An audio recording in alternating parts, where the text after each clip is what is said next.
Welcome to MMA Fancast. My name is Luke Payson, and I am honored to have back on the show Lia Lewandowski. Lia, welcome back. You just got huge news yesterday. Appreciate you taking time out of your busy time to come on and talk about this change of events. Super exciting.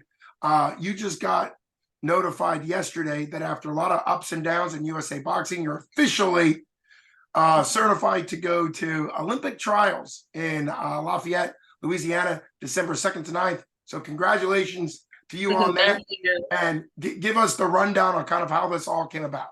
Yeah, so the entire past year, I was doing all these qualifier tournaments to solidify my spot for trials. It was a wild ride, full of ups and downs. Unfortunately, I think like two of the tournaments, I was just fighting at a weight class that I just couldn't maintain. I'm still new to this, so I was kind of figuring out everything as I went along. And then the most recent tournament, I went up a higher weight class. It was a big risk at first, but we thought, let's just try it because you have to weigh in every day that you fight. And one thing led to another, and I was supposed to have a walkover, and it was just a slight confusion thing. And usually when you walk over, you don't have to weigh in, but they kind of hit us with that last second that I still had to weigh in. So it was a huge, huge disappointment to spend thousands of dollars of our money to go all the way out to Colorado just to find out that I wasn't able to fight, just because we didn't understand rules right or whatever. But yeah, so they had wild card applications to fill in empty spots because it's I think it's maximum 16 people per weight class. And so I sent one in and they said they'd give me 2 weeks to let me know, and it was 3 weeks and I was getting nervous. So either way, we were gonna go pro sometime in the new year. But I just thought like, hey, why not just send them like a follow-up email on Monday? And then, yesterday they finally let me know that I got in. So what's the roller coaster of emotions been like for you in this last day or so? It's been crazy. People always were asking me, like what's next? Like, what are you planning for? And I was just getting tired of like letting them know, like, hey, I don't even know myself. I'm still waiting to hear back. It could be this. I could be going pro in January. It could be in April. So when I sent that email, I wasn't expecting much. I thought that maybe if I hadn't heard back from them in 3 weeks, that they just kind of had everyone picked already. I got the email 5 minutes when I was about to pick up my coach, Milton Davis, for our training session, and I almost had to pull over. Like, it was crazy. I told him, he was like screaming around my car. Like, it was amazing. That's a great experience that you guys will both remember. That's kind of a highlight getting that news. But now you're up for the big task. You're going to be competing at 54 kilograms, which is 119 pounds. How do you think is that a good weight class for you going in to the December tournament? Looks like it's potentially like a week-long tournament. So what do you know about the trials? Yeah, so because it's gonna be looking like a full bracket, the fights start December 4th, and the championship is that Saturday the 9th. So I'm gonna be fighting every single day, Monday through Saturday, most likely. But 119 is definitely a lot more comfortable weight for me. And we saw some of the girls fight at that weight class. Like, I know I can do it. So it was just a shame that the last tournament I wasn't able to actually like put that to the test. But I know I can do it. So we're super excited to actually like put it into full effect. Well, that confidence is obviously the big thing when you go into it. What are you going to be focusing on in the next, I guess, month, really? Because December 2nd will be here, just a little over a month. What's kind of the game plan to get you ready? And then what do you think? How do you think things will go in Louisiana? Yeah, so we've been like practicing just like a little bit on the transition to pro because I didn't know, but it's a lot different from fighting amateur to pro. So we're actually kind of going to combine like both techniques to be the best that I can be, still fit in the amateur scene, but basically like bring to the show that they've never seen before. And I know they've never seen before because I've never seen them do it. They've never done it to me. So we've definitely been coordinating some like certain moves and stuff that they won't be able to hit me. Yeah, no, that's great. That's great news. If I remember right, I think amateur focuses more on point and pro focuses more on damage and power, right? Am I right to say that? Yeah, and because again, I'm still new to the game, unfortunately, like I've had to experience the knowledge of finding that out for myself. I've had a couple matches where, I mean, prior I was sparring with pros and I kind of accidentally took that into the ring.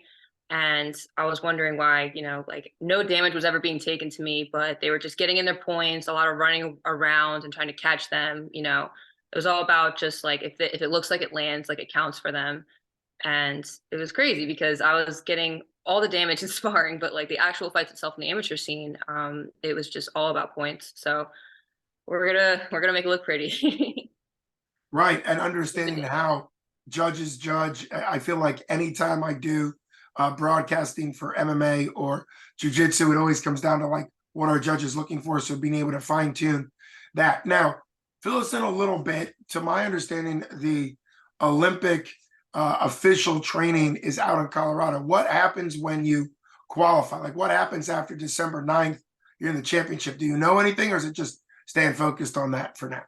Well, they have a Team USA right now. They have their international competitions, and I know they're going through their Pan American Games right now. I believe the girl for the 119 spot. So if you win in those Pan American Games, then you already solidify your spot for the Olympics, and then the rest of us, I guess, would compete to be like a backup.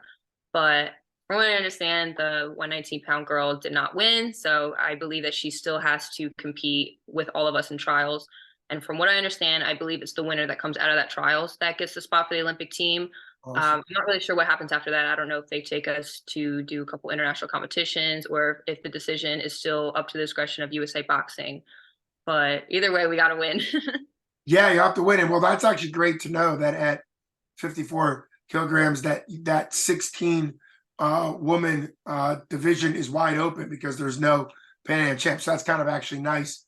And to my understanding, I think they'll probably carry so many alternates as well. So it'll be interesting to kind of see how all that goes. What are you kind of going to be doing to prepare? Well, we already talked about that, but do you have to raise more money to get to Louisiana? I know this has been a big expense to you since we talked in February. So is it another big push for sponsorships, and how do you look like that going into Louisiana? It's still kind of up in the air. I reached out to our local boxing committee because sometimes they do provide the funding for us to travel. I would hope for an event as big as this that they would help us out for that. Luckily, I still have my sponsors from my last travel to Colorado, and I'm going to be carrying them with me for this one too because, I didn't get to fight for Colorado. But I'm still waiting to hear back on that. I'm, crossing my fingers that we don't have to pay out of pocket for this because it's the Olympic trials. This is so exciting. I'm honored to have you back on. I know just by following your Facebook, there's been a lot of ups and downs, that disappointment a couple months ago or last month, but great job hanging tough and with your coach still training to go pro, even with the disappointment of not thinking that the Olympics are going to work out. I can't wait to see what happens. I'm already looking forward to having you back on as your, after your trials. So thanks so much for coming on. For all those watching, because I know last time you got a ton of views. It was awesome having you on in February. Please subscribe to MMA Fancast channel so you see more of Lia, as I know I'm going to have you on a lot more to come in the future. You've been listening to Luke Payson from MMA Fancast with Lia Lewandowski. Thanks so much for coming back on, Lia. Congratulations. Congratulations on the upcoming Olympic trials. Thank you so much. You got it. Take care.